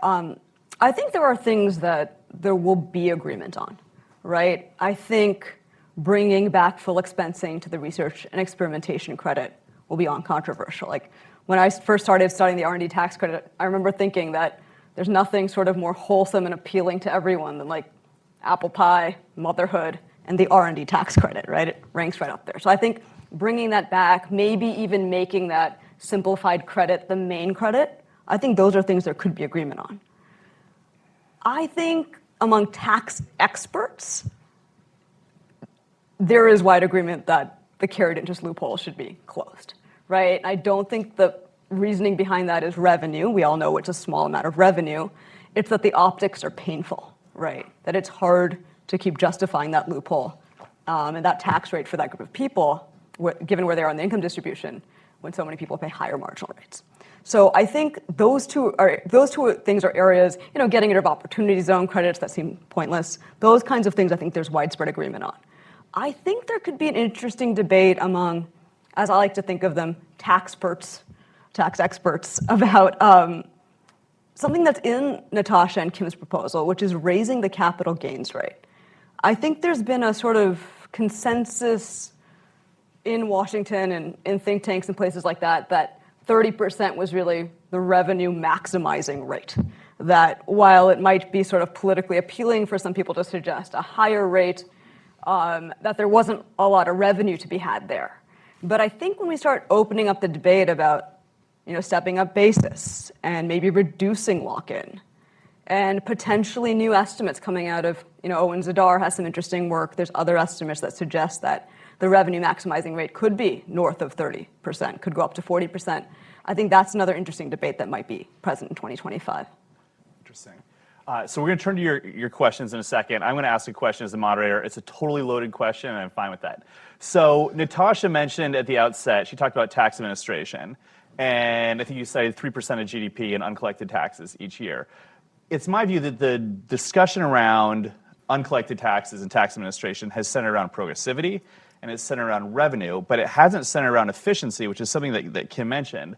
If I was a staffer on the Hill and I said, look, I have this great idea, let's give a subsidy equal to 3% of GDP each year and base it on people's willingness to break the law, you'd be laughed out of the room. This is insane. Why is efficiency in a tax administration, fairness, competition among different businesses, why is that not more central? Why are businesses who do pay their tax bill not more pissed off that others aren't? And why isn't competition a bigger part of this debate rather than progressivity and revenue? I mean, I think competition should be a much larger part of this debate. There's an enormous tilt in the playing field towards people with opaque sources of income that can hide those from the tax man, and that makes certain sectors of the economy larger than they should be and other sectors smaller than they should be. And you can see that in other areas too. The competitive playing field isn't fair between small business and big business because big business has more opportunities to get these discounted rates by moving income offshore than small business does. And this is occurring in an environment where our economy is not the sort of competitive paradigm that Adam Smith envisioned when he talks about, a well-functioning capitalist economy. It's an economy that is really strikingly much more monopolistic than it was even when you and I were born, but certainly this is continuing even at present. So I think competition should be really at the heart of efficient tax policy. So I agree there's competitiveness issues that you don't want your tax code to distort behavior that way. There's fairness issues even across individual taxpayers, businesses. I will just bring up one point, however, that the 3% number is how much we don't collect, but that's not the amount we could potentially collect. There are diminishing marginal returns to tax enforcement, so you're not going to get all of that money. So. Fair enough. Okay, so let me turn to questions from the audience. So this one is to Kyle, but Nirupama and Kim, feel free to jump in. But Kyle, let me just ask you this first. From a policy, so not political perspective, why should we care if pass-throughs face a higher rate than C-corps? Can't they just become C-corps? Should we just get rid of pass-throughs? This is a good question. So I think that there is reason to care that we don't want, again, base efficiency, we don't want our tax code to distort behavior. So you think about what would the decision be choosing an S corp versus a C corporation in the absence of any taxation. It's going to be legal liability, the amount of shareholders, whether you're doing international business, and those should drive your decisions, not your tax liability. So I do think it is important that we try to get some sort of horizontal neutrality across business forms. So that's true. So I don't think it's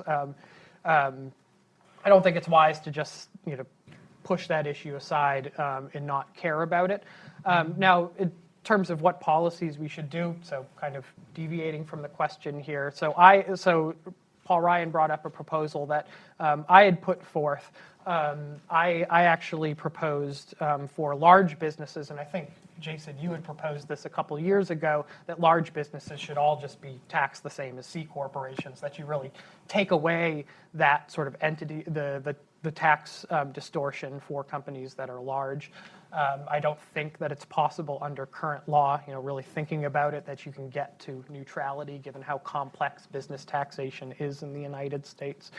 So that's something worth considering. I completely agree. I think we have to think for a moment about why we have the two forms. Why do we have pass-throughs?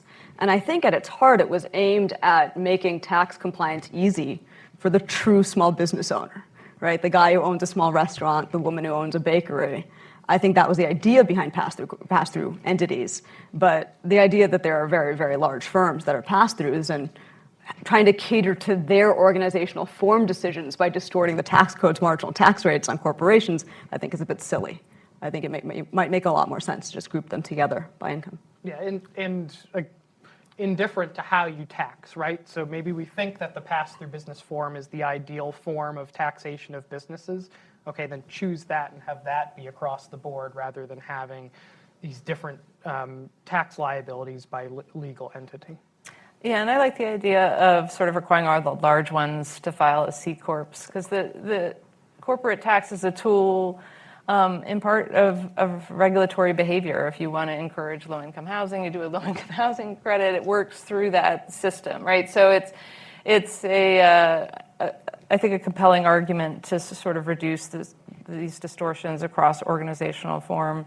Just one little thing that I might add that I think is relevant when thinking about business versus individuals and how to reach capital income is, it's a sort of underappreciated fact that the U.S. government doesn't even try to tax most U.S. equity income at the individual level. Like, the business is our first and often only a way to tax this income. Over 70% of it isn't reached at the individual level ever, because it's held in non-taxable accounts by non-taxable entities, by endowments, and the like. And the 30% that is in taxable accounts, a lot of that is,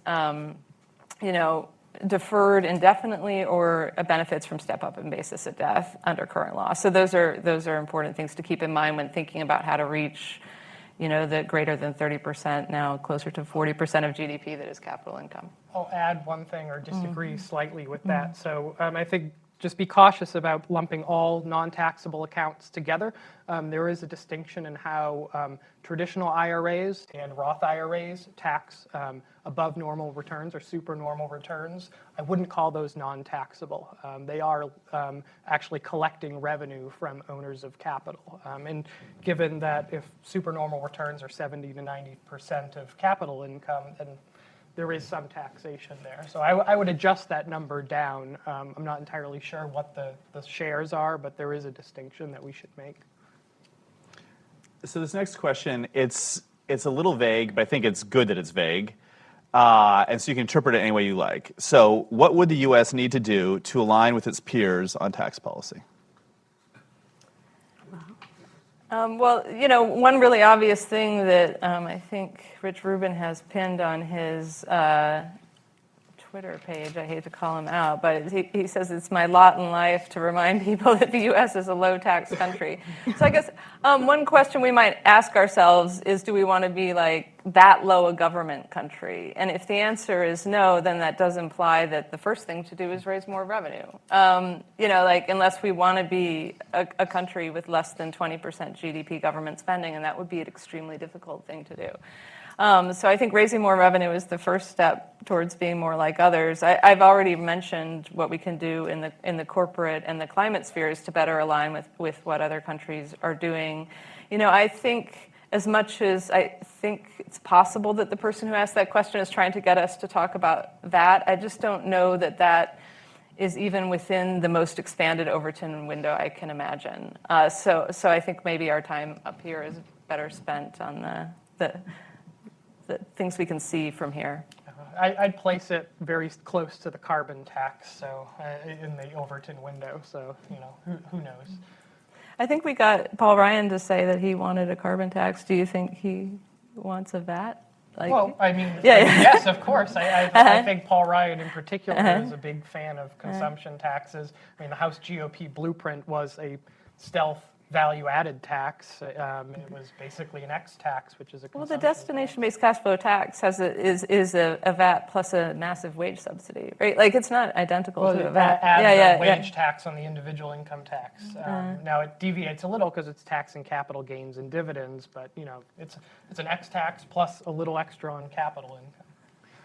Nirupama, do you want to jump in? Actually, I have a question for you, Kim. So something that Natasha mentioned and kind of related to the question asked by the audience member, will there be a moment, will this issue break when France or whichever European country first looks at the U.S. and says, no, there's going to be a tax on income from this business that's a U.S. entity that operates in our country because you are a tax haven? Yes. Do you think that will break that issue where people will start to see, wait, the revenue is going somewhere, it's just not going to us? Yeah, no, I think that this is actually a place where I can imagine the business community help pushing bipartisan compromise if we end up in a situation with a divided Congress, in part because I think there are spaces where I can imagine a grand bargain here. So let's say we make GILTI reform more like Pillar 2, 15% country-by-country minimum tax. That turns off all of these under-taxed profit rule taxes, which frankly aren't going to get a lot from our companies. They'll get some, but it's not going to be a ton.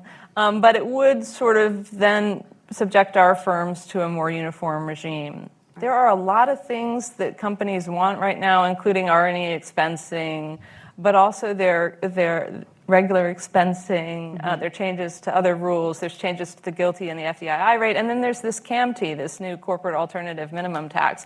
So when you add up all those desiderata, right, it would be quite easy, I think, to sort of make trades with that bundle of things and say, okay, we're also going to do Pillar 2 consistent reform, and that's going to turn off a lot of trade tensions, that's going to turn off a lot of bickering about who gets to tax what.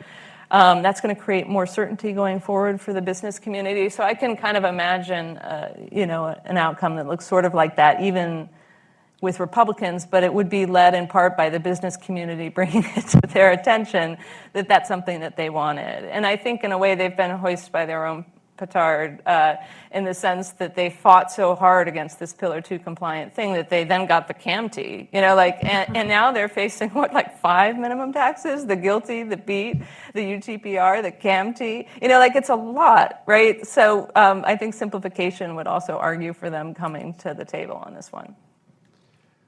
So you guys were talking a little bit about the DBCFT. Well, so we have 2 different years. Just compare 2 different years. You've got 2010, in which we had the expiration of EGTRA after 10 years. And I think a lot in the tax community were kind of looking forward to that as a moment where we could improve the tax code. We got to 2010, and we just kept it going for another 2 years. Versus 2017, when we actually were thinking about new types of tax systems, and we flirted with the DBCFT, which, by the way, much of the intellectual foundation for that, or at least some of it, came from a 2010 Hamilton Project paper written by Alan Auerbach. So Hamilton Project papers can and are important. But so which year will 2026 or 2025 look like? Will it look more like 2017 when we're willing to blow up the tax code and have something new? Or will it look like 2010 when we just went with the status quo and extended it for a couple of years?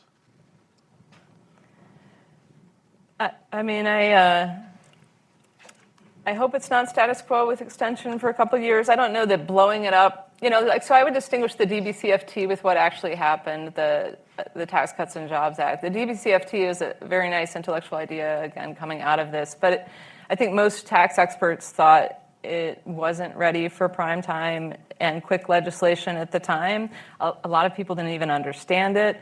The exchange rate issue was really difficult to solve, and there's no reason to think the theoretical expectation that the exchange rate just offsets these border adjustment taxes would really come to pass.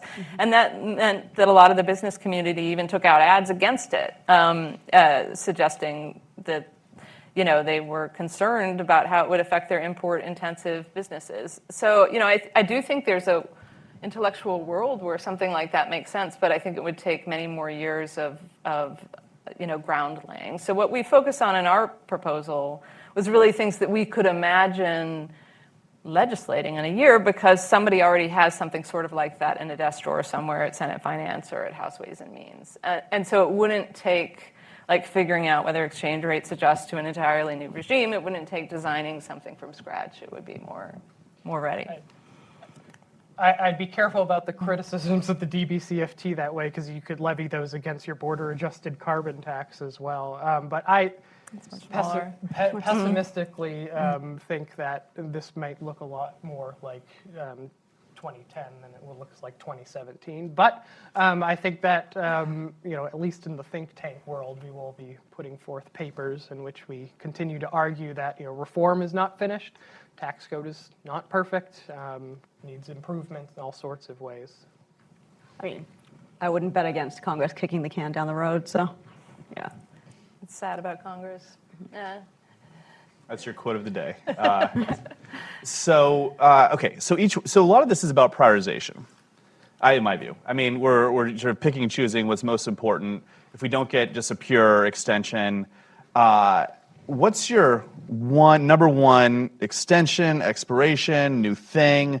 What is the most important provision that you'd like to see in either preserved from the TCJA or introduced in 2026 when we take a fresh look at this?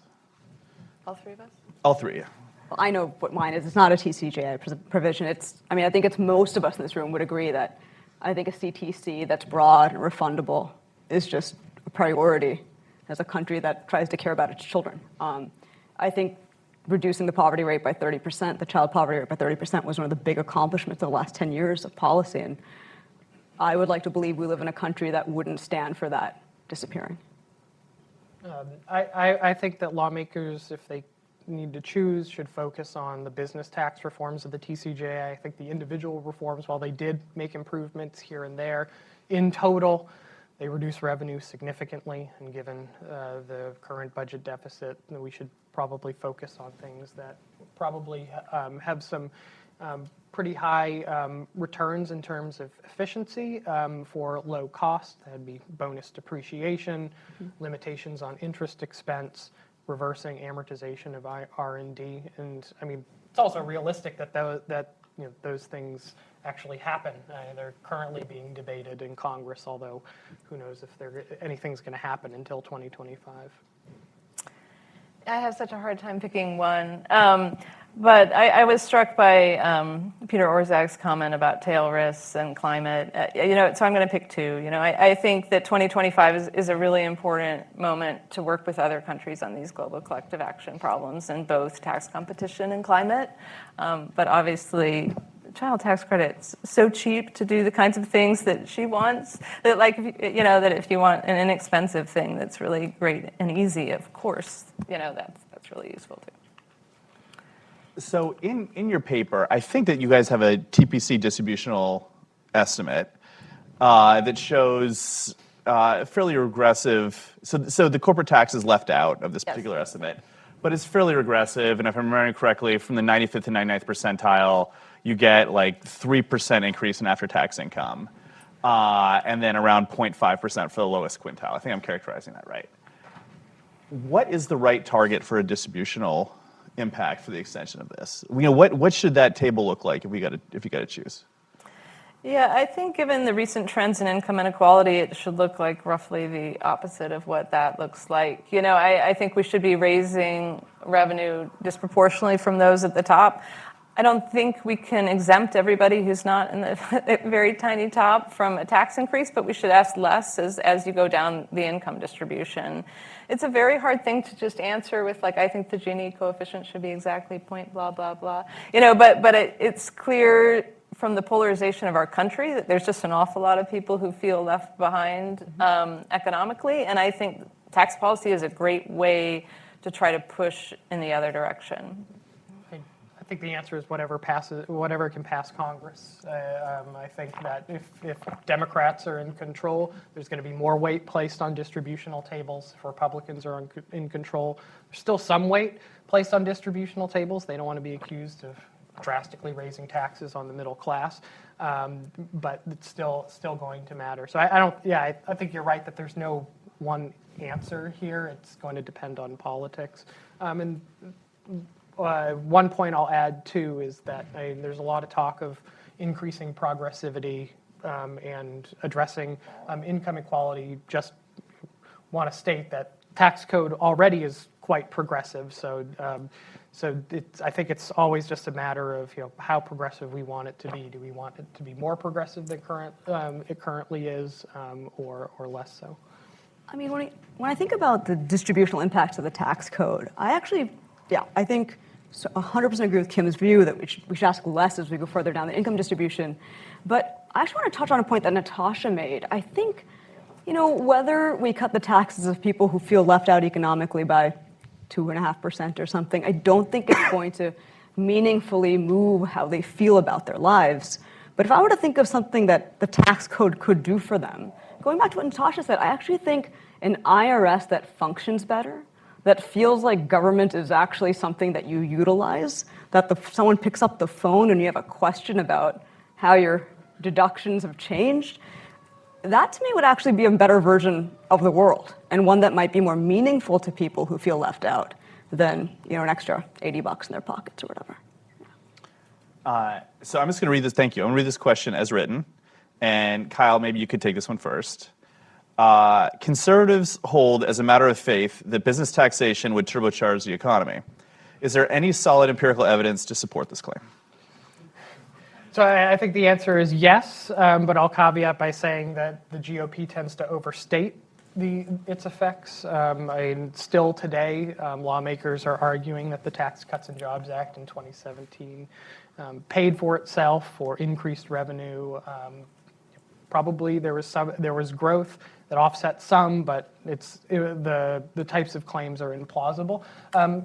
You could point to a few papers that show that changes in the cost of capital, which is the cost of new investment, does impact aggregate investment. So there's one paper by Michael Devereux over in the United Kingdom that looked at accelerated depreciation among small firms in the UK and found that a reduction in cost of capital permanently increased their level of investment. There are also papers here that show that accelerated depreciation increased or that reduced the cost of capital, permanently increased investment. I think there is less evidence on the corporate rate, and the reason for that being is, as Kim pointed out, one, a large share of corporations earn economic rents, which are less sensitive to taxation, so you wouldn't see increased economic activity there. And two, traditionally the corporate tax, when you cut it or increase it, there's two offsetting effects on the cost of capital. On one hand, you're cutting the tax on equity-financed investment, but on the other, you are increasing the cost of capital on debt-financed investment. And depending on the industry and the business, you could see either an increase or a decrease in the cost of capital. So theoretically, it's more ambiguous, but I think it's less ambiguous for the policy that we seem to more agree on, which is cost recovery. And I would just point to one area of agreement here, I think, between Kyle and I and Jason Furman and others who've studied this issue, is that as much as it kind of sounds like in tax reform you always want to lower the rate and broaden the base, in the corporate space it's not entirely clear that's the case, right? So I could imagine compromises around generous expensing, limitations on interest, and a higher rate that could simultaneously make the tax system more one on rents that are targeted, but also raise revenue, right? And Jason has a really nice version of that in his 2020 Hamilton paper. I mean, I think to the degree you think rents are concentrated in less capital-intensive industries, I think in some sense a reform that pairs limiting interest deductibility with expensing, right, and a lower rate, that's sort of an indirect way to sort of maybe try to target the rents more. One point on the higher rate, though, is that when we think about international profit shifting and the incentive to locate assets or profits overseas, we're also thinking about economic rents, that's the type of income that's highly mobile. So raising the rate without simultaneously protecting the base through, say, a border adjustment makes it a more challenging task. And that's why the international agreement is so important, right? Because if you get the rest of the world up to 15, which thankfully they're doing without us, that makes it a lot easier for us to be at 21 than it was even to be at 10 when they were at 0. So I think it's a really important thing to remember about the international tax agreement. So we're living in a period of fairly active changes in tax policy. We have the TCJA of, as Nirupama noted, we have that 2-year experiment with the expanded CTC. We have the IRA, which is in many ways just a tax bill. What did tax economists or economists who focus on tax policy get wrong? If you want to be really bold, you can answer personally and say, what's something that you were wrong about that you've changed your mind, given all of these different experiments with tax policy? I'll go first. Okay. So I will say, I mean, I was not always a fan of the child tax credit. And I thought, like, why would you subsidize kids? I mean, subsidize work, but the anti-poverty impacts are undeniable. They're just undeniable. I completely agree with you. I mean, we had a pandemic and we accidentally solved childhood poverty for 2 years. I'm overstating it a bit, but not that much. And it was wonderful, and the evidence is there. I've completely changed my mind on the child tax credit. I don't know if there's a similar thing that I mean, this is not something we can declare victory on by any means. I think the work lies ahead, but I think I was skeptical maybe 10, 15 years ago about really moving to a territorial functional tax system. And given that the rest of the world has a framework, and I understand that we don't seem super eager to join them yet, but to me, this could be a really surprising and kind of awesome turn of events if we could join the coalition and we could successfully have this kind of regime. Yeah, that's an interesting one because, yeah, it's a little bit residence-based backstop to that. But yes, you know, it's a really tough question because there's a lot of different areas I was thinking about. But I think my own views have changed most on the Tax Cuts and Jobs Act benefits. There are parts of it that I like now that I didn't really focus on at the time, because at the time I was just like, there's all this stuff I don't like. You know, like I was thinking about those, but when it came time to sort of think about what parts to keep, like I was surprised how much, I mean, I wasn't really surprised, but I was struck by how many of the structural features are really kind of nice there. Like I really love that the home mortgage interest deduction just isn't a thing for most people, right? Like, and that has enormous benefits in terms of how we live, like, and what our urban communities look like if we're not putting such a big thumb on the scale in favor of large houses far apart in the suburbs and debt finance, you know, like, and so it does strike me that there's some really nice features of that, and having 10% of Americans itemized instead of 30 is a step in the right direction. I'd say I actually moved in the opposite direction in terms of territorial taxation. I think prior to the TCJA debate, I was a big fan of territorial taxation, but I think I've learned that there are limits to that type of tax policy in an open economy, and that we do need some sort of backstop. Now the question is what that backstop should be, what trade-offs we should actually make regarding, say, complexity versus, you know, getting every last dollar of profit shifting. But you know, I think that's something that I've moved on. Okay, so last question, and just so we don't want to end on the question, you know, how were you wrong? Okay, so really quickly, because we just have 1 or 2 minutes, there's lots of bipartisan discontent around the current tax treatment of business taxation. If you need votes from both parties, if that's the composition of Congress, is there a natural compromise that would make both sides happier relative to current law? Yeah, I guess I spoke to this a little bit earlier, but I think it would be something like big multinationals, we're going to turn off CAMT and BEAT, and you're going to just have a reformed GILTI that turns off the UTPRs abroad. And I realize that's a lot of acronyms for those of you who don't live in this space. But I don't want to take up too much of the time. Read the international section of the paper, which is very clear, I think. But, you know, I think that might even be roughly revenue neutral, but would align us nicely with what the rest of the world is doing. And of course, if you need the revenue, you can crank it up a little bit from there. And I think we do need the revenue, as we've made quite clear. Yeah, and I'd start at the same place that you know, CAMT. You know, you could imagine an agreement that gets rid of that particular minimum tax and enacts all or parts of Pillar 2. I think that right now Republicans are very skeptical of Pillar 2, but I think they need to come to realize that it's happening and that the U.S. does need to act in some way.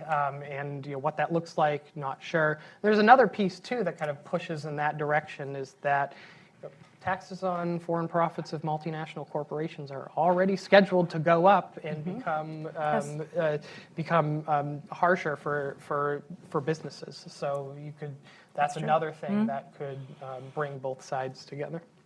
Nirupama, final word.